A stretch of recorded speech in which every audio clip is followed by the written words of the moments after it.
5, 4, 3, 2, 1.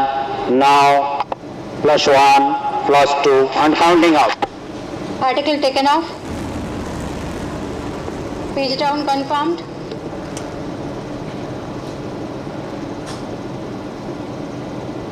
Article health normal. स्वागत है आप सभी का एक बार फिर से। तो उम्मीद करता हूं मैं कि आपको वीडियो ज़रूर पसंद आई होगी। तो कल डीआरडीओ ने ट्वीट करके ये जानकारी दी कि डीआरडीओ ने सक्सेसफुली टेस्ट कर लिया है HSTDV का, जिसे कहते हैं हाइपरसोनिक टेक्नोलॉजी डेमोन्स्ट्रेटेड व्हीकल। इस नाम से आपको दो चीज़ें ज़रूर समझ में आई होंगी। एक तो ये कि ये कोई हाइपरसोनिक टेक्नोलॉजी है और ये मिसाइल नहीं, एक व्हीकल है। अब वीडियो में आपने देखा होगा कि कैसे इसे टेस्ट किया गया है और क्या चीज़ें हैं। अब मैं आपको ये बताऊंगा कि कैसे ये इतना बड़ा माइलस्टोन है इंडिया के सुपर पावर बनने में और इंडिया की दुनिया के पटल पे एक बड़ी छवि बनने में या एक महाशक्ति बनने में। तो सबसे पहले तो ये देख लीजिए, हमारे रक्षा मंत्री और हमारे प्रधानमंत्री जी ने दोनों ने ट्वीट करके डीआरडीओ को बधाई दी है।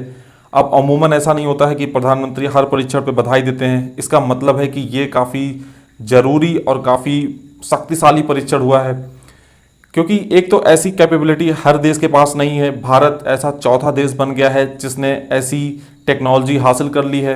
ऐसी टेक्नोलॉजी आपको कोई देता नहीं है, आप किसी से खरीद नहीं सकते हो।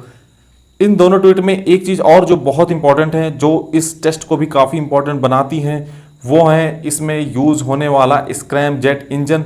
स्क्रैम जेट इंजन आज के समय का सबसे आधुनिक इंजन है, सबसे एडवांस इंजन है। और जो इम्पॉर्टेंट चीज़ वो ये है कि इस इंजन को डेवलप किया है हमारे अपने साइंटिस्ट ने। मतलब ये इंजन इंडिजिनसली डेवलप किया गया है, जो कि इस टेस्ट को सबसे ज़्यादा खास बना देती है। तो अब जानते हैं कि आखिरकार हुआ क्या है। तो हुआ ये है कि उड़ीसा के बालासोर में जो doctor APJ Abdul Kalam testing range है, वहाँ इस टेक्नोलॉजी को टेस्ट किया गया है। यह है एक कैरियर, मतलब एक व्हीकल। ये मिसाइल का टेस्ट नहीं हुआ है, ये एक व्हीकल का टेस्ट हुआ है।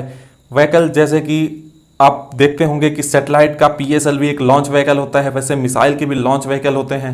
तो ये है एक व्हीकल जो मिसाइल को कैरी करेगा। ये पहला स्टेप है मिसाइल को डेवलप करने में। तो ये लॉन्च कैसे किया गया है, इसमें यूज़ किया गया है अग्नि मिसाइल का बूस्टर।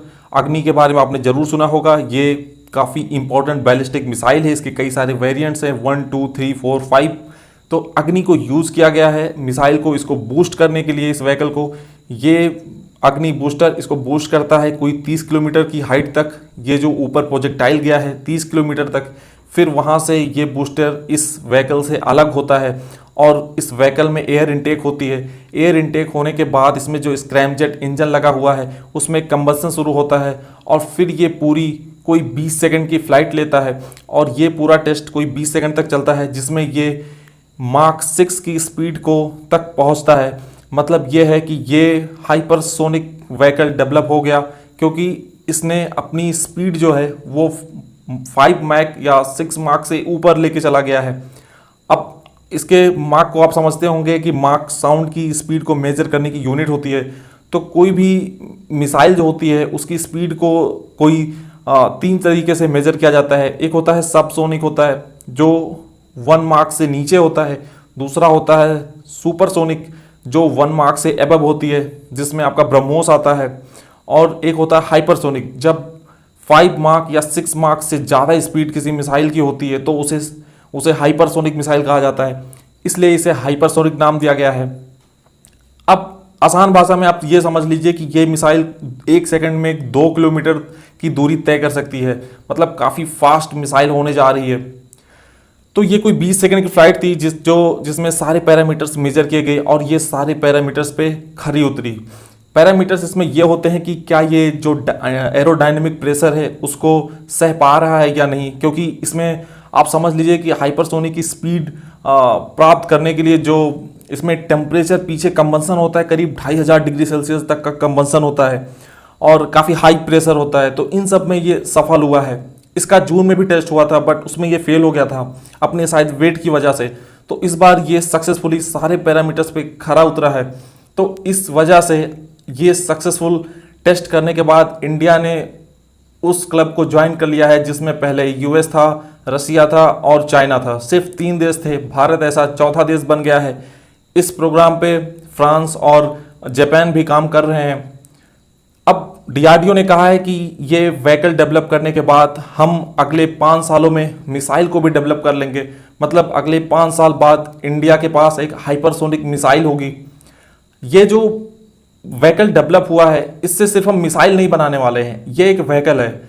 जैसे मैंने आपको बताया कि सैटेलाइट लॉन्च का एक व्हीकल होता है जिसको PSLV या GSLV बोलते हैं आप, तो इसका सिविलियन यूज़ भी होने वाला है। मतलब हम इस जो व्हीकल है HSTDV, इससे हम सैटेलाइट्स भी लॉन्च करेंगे क्योंकि ये काफ़ी लो कॉस्ट पड़ेगा इससे सैटेलाइट लॉन्च करने में, तो इसका सिविलियन यूज़ भी होने वाला है।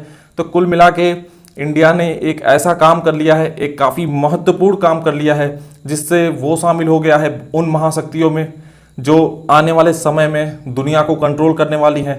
और अगर भारत को भी महाशक्ति बनना है या सुपर पावर बनना है तो हमें ये सब चीज़ें करते रहना होगा, ऐसे परीक्षण करते रहने होंगे, ऐसी टेक्नोलॉजी को हासिल ही करना पड़ेगा, वो भी इंडिजिनसली। तो जो हमारा सेल्फ रिलायंस का प्रोग्राम है पूरा आत्मनिर्भर का, उस पर ही हमें काम करना होगा क्योंकि ऐसी कोई भी टेक्नोलॉजी, कोई भी देश, कोई भी हमारे जो दोस्त देश हैं वो भी हमें ऐसी कोई टेक्नोलॉजी नहीं देने वाले।